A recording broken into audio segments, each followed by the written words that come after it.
Hey, Liberty North. AP Psych. How's it going? There we go. Good morning. Live stream number 1, which actually will be, if you didn't get the tweet, so the class, AP Psych, is going to be, I'm going to be going over the notes and the information for the class only at this 10 o'clock time moving forward. The 1:30 afternoon stream is going to be for AP test takers and just to do some quick AP review with them and touch base with them, answer any questions that they might have. So, so moving forward, all content and stuff will be done at this 10 o'clock stream. And then, again, if you miss it, if the 1:30 was normally your time, just watch the live stream video as we move forward. By far, most people were participating in this live stream compared to the afternoon one. So that's the reason why I decided to keep this one. Okay. Couple announcements moving forward. So again, that's the big one, is that the live stream content, notes, AP learning targets information will be done at 10 at the 10 o'clock live stream. Your AP notebook is due currently right now. It's due Monday, May 4th. I am currently working with administration. They are discussing. I have proposed that we have like a drop-off method at North, so that I have a box or something up there. You just drive by and toss it in the box, and see if we can do it that way. And if not, then we'll have to do some type of online submission. So creating what that's going to be looking like. So the due date for the notebook might be pushed back. That's one thing administration said, since if you've been paying attention to the news, the May 3rd, May 4th dates are kind of possibly the economy might open up.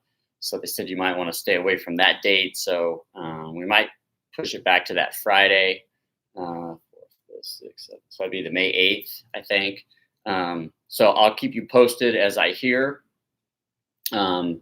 As we go through this week with your AP notebook, and we'll just kind of see what they'll allow us to do and what I can do there. Okay. I think that's it with the announcements. If Caroline's watching, make sure you remind me at the end, Caroline, if there's anything else date-wise that I need to go over. Okay, but I think that's the big one. So note the change. So look at Twitter, note the changes in the live stream schedule, and then AP notebooks probably going to be pushed back to the 8th, and we're working on how you're going to get those to me. Allie, good morning. Yes, I should do that. So I will announce all of the scavenger hunt winners. So we do have our 3 teams, finalists that got it. So first hour dominated. So Allie Hillman, congratulations. Her team is one of them. I'll announce those and kind of everything that they have won and what they've won for their classes. Probably Thursday I'll do that, because that does deal with the AP notebook a little bit. So yeah, we did have 3 teams and 3 winners. Okay. All right. If you want to get out your psych disorder chart, chapter 16. So you should have 5 entries in that already. So we did generalized anxiety disorder, panic disorder, specific phobia, and then we did OCD, obsessive compulsive disorder, and post-traumatic stress disorder, PTSD. Okay. So we are doing 6 and 7 today. So I'll bring it up here so you can look at it. All right, so we are going to do dissociative amnesia and dissociative identity disorder, DID, and both of those are dissociative disorders. And this is AP learning target number 7 for both of these. Okay, so again, your chart numbers 6 through 9, you do not have to answer. Those will be answered in your chart for your learning targets. All right. And 6 through 9 basically just ask about different categories of disorders, and then what are their symptoms, causes, so on and so forth. Okay. And so again, we are going over causes, symptoms, category, symptoms, causes, and whether they're psychotic or neurotic. And then at the end there, we have treatments, but I just left that blank because we'll go through that. Okay. All right. And then if you look at 6 through 9. Okay, on your learning targets, you'll see number 7. They list dissociative disorders in there with that one. Okay, right. Okay, so very fascinating disorders, and I do want to give a warning. I think recent movie that really kind of was popular, that kind of delved into the dissociative identity or multiple. So again, dissociative identity is what used to be multiple personality disorder, and so Split obviously deals with that. And Split has some very, very good clinical stuff in it. It really does. But it also has some embellished stuff. And actually, if you're not aware, the Psych community was kind of up in arms and pretty upset about Split because it portrays these patients as being violent, being serial killers, which they are not. Dissociative identity patients are never dangerous to others. If they are dangerous, it's to themselves. So, kind of it painted, because the movie was so popular, but because it painted the character as having, 23 personalities, and one of them was the beast and so on and so forth, that didn't go very well. Actually, I had actually had a patient or a student whose dad was actually diagnosed with DID and being treated for it. And she took AP Psych when she was a junior. So she actually presented to all of my AP Psych classes her junior and senior year, and basically showed her father's family tree, actually took some video. We got to watch some video of him. She thought that maybe she could get him to come into class, but it ended up being just too traumatic for him. So she gave us videos. And then her sister, and then so when Bailey graduated, her younger sister also came and presented to the classes as her senior year. And that's when the movie Split came out. And they were saying that basically it was Bailey's senior year that the movie came out. And Bailey kind of started her presentation with, I don't want to answer any questions about Split. Please do not bring that up because it's a pretty sensitive topic for me and my family, just because of the negativity and the lack of factual portrayal of the disorder in some aspects. Okay. And then her sister did the same thing. So that's a really good movie to watch. You really do get to see a lot of clinical stuff from DID. Psychiatrist is really good. The treatment sessions there are really good. But again, you do have some big factors that are not accurate, which is that, again, DID patients are danger to themselves, but never to other people. So, when we get into criminal behavior, your serial killers, that is not this group. Okay, that is not this group. That's more of your personality disorder or your antisocial personality disorder. Okay, not this group. All right. So those, and again, a lot of them will seek the insanity plea, which we talked about. And some of them, if you watch movies, they'll fake like they have different personalities, but that's not usually what happens. Okay. Actually, I can't think of a true serial killer or criminal that was DID. I mean, I just can't think of one. All of them are antisocial personality disorder or personality disorder, or they're psychotic in some nature. These individuals are not psychotic. So watch Split if you haven't, or watch the clips. There's a lot of good clips in there to get a portrayal of it. And one of the real fascinating things, which I'll talk about here at the end, is they do display one of the more famous cases of DID, which was in New Jersey at an emergency room, where the different personalities had different levels of blood sugar and glucose levels. So as they changed personalities, they actually changed whether they were diabetic or not, and whether they needed insulin or not. So the splitting, which we'll talk about, can have a massive change physiologically. And they actually incorporate that in the movie Split, because one of his personalities actually is diabetic and has to have insulin shots, and the other ones don't. They're fine, which that's factual. And that's based on research. Okay. All that to say, so what I did is I tried to find a more recent, which started this case was in 2014. There's a very prominent video in 2014, 2018, and then now 2020 is an update. And that is a very famous artist who is diagnosed with DID. And what is really cool about this case is that as she paints, each personality has its own painting style. So she'll actually have paint or her painting or her artwork shows.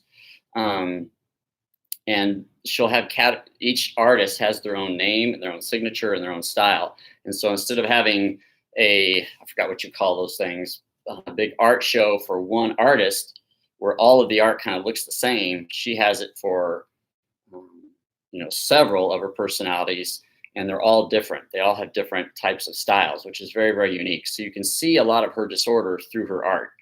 Now, I put on there the most recent video done in 2020, an update on her. Kim Noble is her name. If you are interested and fascinated, the very first video in 2014 is phenomenal, but it is very graphic and it's very disturbing. So a lot of time you get a glimpse of what happened to her when she was a child through her painting and her artwork. And so they show some of the painting and the artwork in which they're displaying the type of abuse that happened to her. And it was horrific. It was horrible. But you actually get to see that. So I'm not going to post that. If you're interested, you can go back and see it because it is dark. It's very dark. And when we talk about dissociative identity and disorders, the number one requirement is that you have severe trauma and abuse as a child. Horrific abuse. That's the only time we see these disorders occur. They are a coping mechanism of something terrible that has happened to you as a child. And usually the abuse was lengthy, which requires your mind to do something very severe to protect you, which is dissociate. Okay. With Bailey's dad, he definitely had, I think he was in his 40s now and still hadn't remembered everything that happened to him as a child. And that's kind of the battle, is that you've got to get these people to remember the horrific abuse that they endured, the time frame that they endured it, and they have to accept it and come to terms with it. And until then, they're going to stay dissociated. They're going to have the personalities, okay, the different splits and fragmentations of self to protect themselves. So the video I have is very, very fascinating. It's really cool. She's been on Oprah. I mean, it's investigated. It's really phenomenal, and it really helps explain it really well because you can see it in her artwork, and each of her personalities kind of explain it. But again, the 2014 one is, there's awesome stuff in there, curriculum-wise about DID. But again, it's a very disturbing disorder because of what has happened as a child that led to the disorder. Okay. So you can check that video out. So again, make sure you watch the videos. I'm trying to put good videos in there that kind of are educational, that kind of help you see it.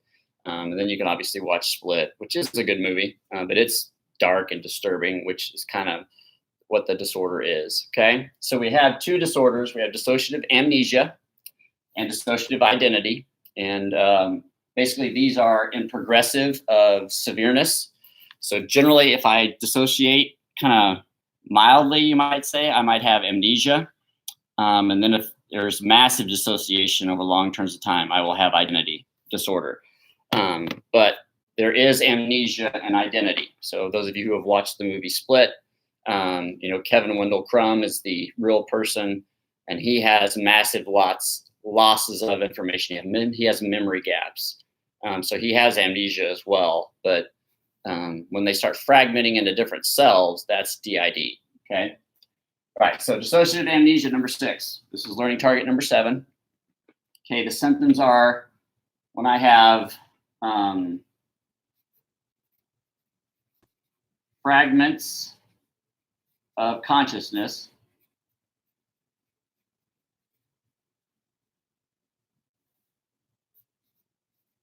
that lead to memory loss. And again, I'll give you a close-up of this. So dissociation for long periods that leads to memory gaps. Okay. Now let me explain here. So what happens is, if I'm abused severely as a child, to cope with that, my mind dissociates. Okay. Now dissociation is a normal part of consciousness that we all endure on a daily basis. Every single one of us dissociates multiple times throughout the day. When you space off, that's a dissociation. Okay. When you have an ultradian rhythm, we talked about when you had that like minute and a half where your brain just needs to run idle, that's a dissociation. Okay. When you've been driving in your car, when you hypnotize yourself, that's a dissociation. Okay. So if you even remember back when we talked about hypnosis, it occurs when there's dissociation. So, but it's brief, it's transient. So the normal way that everybody dissociates, it's just very transient. It's just like a few moments, a few seconds or a few minutes, and then we're back. Okay. So what happens with dissociative disorders is they take something that normally happens to all of us throughout the day, but they prolong it unnaturally to where it lasts years, possibly days, months, all in an effort to block out the horrible abuse that they have experienced and to survive and live through it. Okay. So if I am being abused, I will dissociate so that I can endure the horrible abuse, the neglect, or whatever the traumatic experiences is happening to me. And as a result, that just becomes kind of a defense mechanism. And I'm just dissociating for long periods of time. As a result, when I'm dissociated, I have memory gaps. And the memory gaps are very, very specific. So,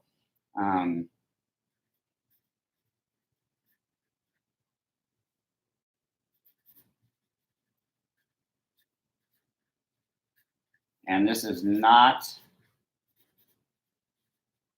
medical amnesia. Okay. So the first thing we have to rule out is that there's no, they didn't have a concussion, there's no traumatic brain injury, there's no medical reason for the amnesia. However, dissociation and the memory gaps that they have do not fit the diagnostic criteria for amnesia because they're too specific. It's like they will have forgotten their entire third grade year, but then everything else is fine. A lot of times these patients will end up in hospitals and they won't know how they got there. They won't remember the moments. They'll have gaps for a couple of days. That's kind of what they're going to have. And usually what happens is, again, it's kind of like PTSD. If anything in the environment reminds them of the abuse that they endured as a child, they'll dissociate. Okay. They'll just fragment themselves and then they'll just dissociate because it's a coping method to help them deal with and endure what they suffered as a child. Okay. So it's kind of like this pattern of long-term dissociation has to happen as a child. So when you're enduring the abuse as a child, okay, again, but it's a normal, conscious, everyday occurrence that all of us go through. But these people just prolong it. So if you imagine kind of like you were having you're kind of daydreaming, you're kind of out of it, and then you just stayed like that for 2 or 3 days, you would have, but at the same time, mentally you're doing that, but then you're still living your life. And that's kind of what these people are doing. So it's kind of like a daydream, a zone out for months, days, years, but you're still living. So a part of you has to split and do that. Okay. All right. So the causes on both these are going to be the same. Okay. We're going to go severe childhood trauma abuse. Okay. All right. So dissociative amnesia is fragments of consciousness that lead to memory loss. Okay. So dissociation for long periods, which equals memory gaps, specific memory gaps. It's not medical amnesia. Okay. Right. Severe childhood abuse, and these are neurotic. Okay. It is based on fear. So as unique and severe as this seems, it is based on neurosis, the fear of dealing with what happened, the fear of remembering it, the fear of enduring it. See if that helps. Okay. So now there are medical cases. If you look at dissociative identity, or if you just look at other medical cases of people forgetting who they are completely. And so if you've ever seen those movies where, somebody's a serial killer and they don't remember it, and then pretty on later they do, that's dissociative amnesia. It's kind of called fugue. Used to be called fugue in the DSM-4. But yeah, you have people that will walk out and completely forget who they are. And they'll go create a whole new identity. And then finally somebody will recognize them or find them. and then they'll get them back, and then they'll have to kind of deal with the trauma of the childhood, and then they'll slowly start to remember who they were. So that's kind of the most extreme case of dissociative amnesia. So sorry, and then it is neurotic. So I just put an N down there. Okay. So again, to give you just some examples of real life cases, I remember when I was teaching at Park Hill South, there was a case of a New Jersey man who went to work one day and disappeared. They found him 3 years later. He was in, I think, Michigan, and he had created a whole new life, had a whole new job. He didn't remarry because luckily he had a wife and 2 kids, I think, back in New Jersey. And what had happened was that he had racked up gambling debt, and it was creating massive stress, but he was also severely abused as a child. And so the stress from the, having these debts just caused him to dissociate for a long period of time. And he went to work one day and he completely forgot who he was. Couldn't remember that he had children. He couldn't remember his life. Only thing he could remember was kind of like right after his college years. So, they found him, they brought him back, got him into therapy, and it was going well. He was remembering, and stuff like that. But they had to go back and deal with the childhood trauma and abuse really to get it all to come back. Okay. There's cases where people have so if they're being abused in elementary school, they'll forget the elementary years. So they won't remember 2nd and 3rd grade, but they will remember 5th grade and 6th grade, stuff like that. Which gives you an insight of kind of when the abuse actually happened. So again, dissociation, which is a normal state, becomes a giant coping mechanism for these people to survive the horrible things that have happened to them.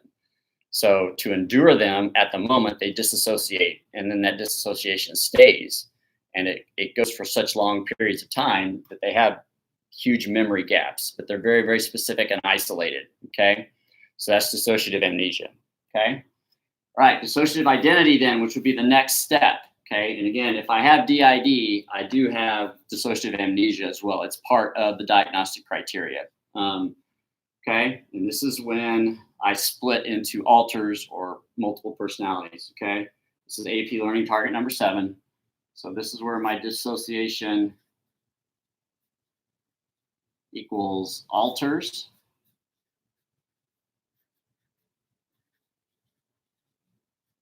Fragments.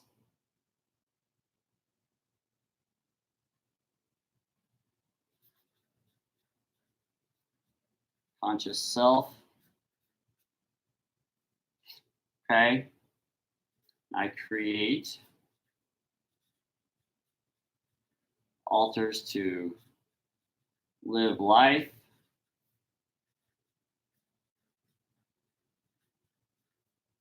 Experience abuse. And this is also severe childhood trauma and abuse. Okay, and so one way to immediately look at this, and I'll just go and do this. Okay, let's get the symptoms here. All right, so dissociative identity disorder, or what used to be called multiple personality. Dissociation becomes so severe that I create alters, which are fragments of my conscious self that take on a new personality, a new life, if you will. And their job is to live my life because I can't function, and also to experience the abuse because it's too traumatic for me to endure. Okay. And again, the cause is severe childhood trauma and abuse. Okay.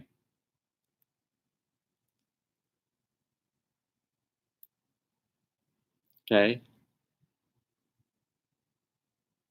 So hopefully you can kind of see the progression here. If dissociative amnesia is not helping me survive, to cope with the abuse and also kind of live my life, the next step is to fragment myself. Okay. So what happens generally is that most of the alters are young children because they were created to, so if I know I'm going to be abused as a child, I'm going to split, okay, into an alter, and the alter is going to take on the abuse for me, and I'm going to be dissociated during the time so that I don't experience it. right? So I can't remember it. So it doesn't haunt me. All right. So generally, I think every DID case has, most of the personalities or the alters are children. And they're at different ages when the abuse occurred, became extremely bad. But that's the whole purpose, is that blocking it from my memory is not working. So I'm going to fragment my mind myself. I'm going to divide myself up into all these alters who are still a part of me.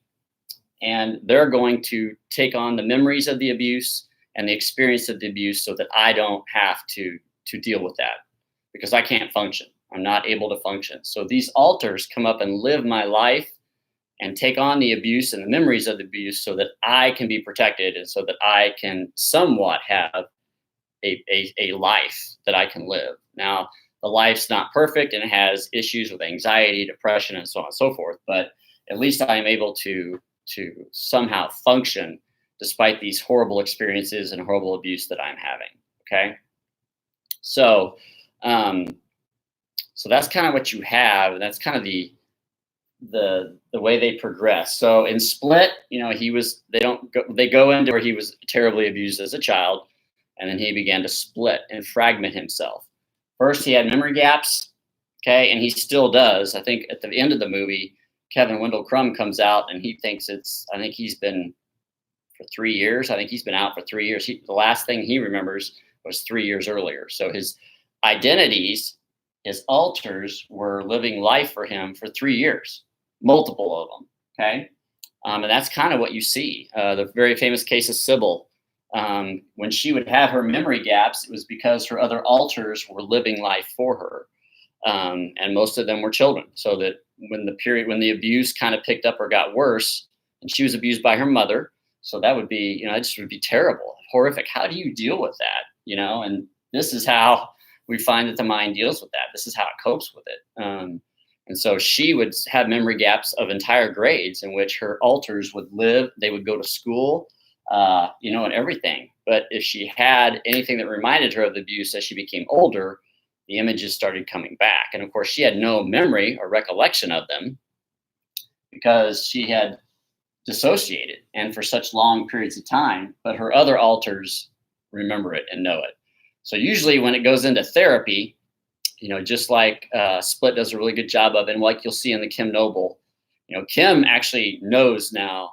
She has recollection of what happened to her, but she still doesn't know all of the details. But she's learning through her alters. So in therapy, which they do in Split, you're going to talk to the alters, and they're the ones that have the memory. They're the ones that know what happened. And then you have to present that to the real person, the co-conscious person, and they have to kind of accept that, deal with that, and move on. Because once the trauma is out, once they remember it, once they accept it, this just completely goes away. It just completely goes away. So we can definitely see the correlation and the link between this is a giant coping mechanism to deal with something horribly traumatic. But once I get it out into the open, once I remember it all, these all kind of go away. Now, generally what happens with Kim and what we saw with Bailey's father is that, you remember it in bits and pieces, and it takes so long to deal with it. These people are in therapy for so long, years it takes to cope and deal with what has happened to them. And then they realize what they're doing, and then they can actually control it. So like Bailey's dad, Kim, if she feels like she wants to paint as one of her personalities, she'll let that personality come forward and paint for the day. And then she'll put them in the back. And Split does a great job. Kim explains it too, but it's like, I've got one room, and in this room, there are all these different personalities, and then there's light in the middle, or there's a door, and whatever personality decides to walk out the door or go into the light takes over. Okay. Now they're still all a part of me. They're all in my mind, a part of my personality and my business. Okay. So it's a split fragmentation of self. Okay. All right. And again, if you've seen the picture where somebody's looking in the mirror and the mirror's all shattered, but it's still me, but I'm just now shattered into many different fragments. That's this. Okay. That's what we're talking about here. Okay. And this one is neurotic as well. Okay. All right. Usually in class, this is a pretty long day because it's so complex and there are a lot of questions. So feel free to email me or chat me your questions. I'll ask for some questions here in just a minute. And then make sure you watch those videos because I think the one that I've selected, again, you're not going to get you'll understand what's going on, but you're not going to get the graphic pictures and stuff with Kim Noble. But she is very educated. She's been dealing with the disorder for a long time, so she kind of knows. She knows the purpose. She knows a little bit of what happened to her. She knows why she has to be in therapy, so on and so forth. Okay. So they're really educational, but you could still, you could study this disorder for a couple of months and still just be confused. It's just really unique. But again, it shows the power of the mind and what the mind will do to protect you and keep you safe and help you cope with something that's extremely traumatic and terrible. And that's what this disorder is for. Okay. So again, they both are neurotic. Okay. They are neurotic. So you are based in reality the whole time. You just have fragmentations of yourself, of your mind, of your consciousness, so that you can live life and cope and deal with the trauma that has happened to you. That's basically what it is. And we all do it.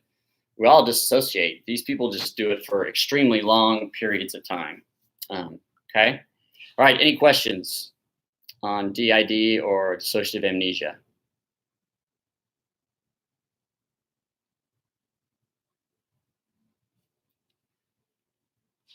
It's LA.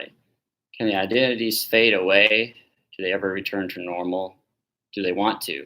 Excellent questions. The question is, can the identities ever fade away? Yes. So as you begin to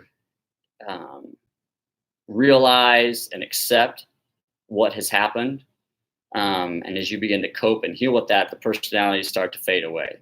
And then usually, like they show in Split quite a bit, usually there's like a main personality or two main personalities that control all the other personalities. Those will probably stay the longest, but the rest of them start to fade away. And yes, you can return to normal, but in most cases, so yes, all the personalities can just go away once you accept what has happened. However, most of the time, Alan, that's a great question. Do they want to? Most of the time, they've been doing this way of life for so long that they don't want to lose all the personalities. And usually they keep those kind of main two. Like it was Patricia and Dennis, I think, in Split. Bailey's dad had two that he kept who were children. That I think Kim is keeping, I think Patricia, no wait, that's Split. I'm getting lost. I think there's a Patricia and Kim as well that she's keeping. So again, the more you're in therapy and the more you realize what's going on, they start to be able to control this. And then what happens is generally once, it could take a lifetime to deal with what has happened to you as a child. So they kind of tend to keep some of them. I think it's more common that they're actually going to keep one or a few of the personalities rather than just let them all go. Because they've been living, like in Bailey's dad, I mean, he's been living for 40 years like this. It would be very anxiety provoking to all of a sudden stop it. So yeah, excellent questions. Any other questions?